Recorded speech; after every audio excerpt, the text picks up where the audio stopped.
Hello friends, मैं Shashikant SK infotainment channel पर आपका स्वागत करता हूं।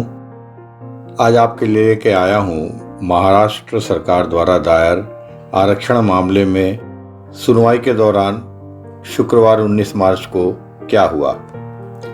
महाराष्ट्र में मराठों को आरक्षण देने वाली राज्य सरकार ने माननीय उच्चतम न्यायालय से आरक्षण की 50% सीमा हटाए जाने की मांग की है।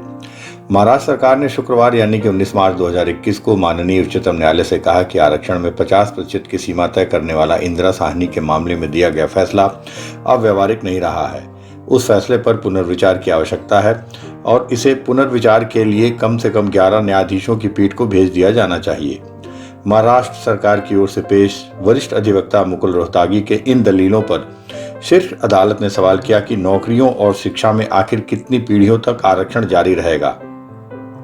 50% की अधिकतम सीमा को समाप्त किए जाने की स्थिति में माननीय उच्चतम न्यायालय ने परिणामी असमानता पर चिंता व्यक्त की है। माननीय उच्चतम न्यायालय की 5 न्यायाधीशों की संविधान पीठ आजकल मराठा आरक्षण की वैधानिकता पर सुनवाई कर रही है। इस मामले में न्यायालय ने आरक्षण से जुड़े 6 कानूनी सवाल भी विचार के लिए तय किए हैं कि क्या इंदिरा साहनी के फैसले में तय की गई आरक्षण की अधिकतम 50% की सीमा पर पुनर्विचार की आवश्यकता है।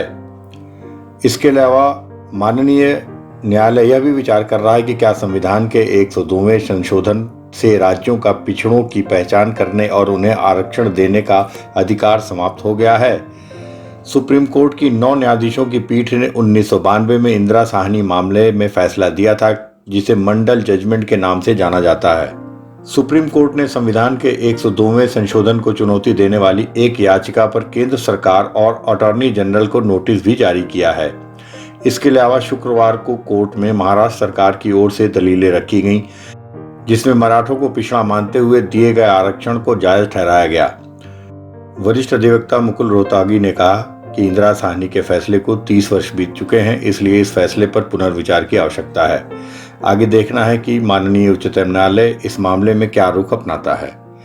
यदि आपको ये चैनल पसंद आया तो इसे लाइक करें, सब्सक्राइब करें, शेयर करें और अपना ढेर सारा प्यार और आशीर्वाद इस चैनल को दीजिए। आप सभी का बहुत बहुत धन्यवाद।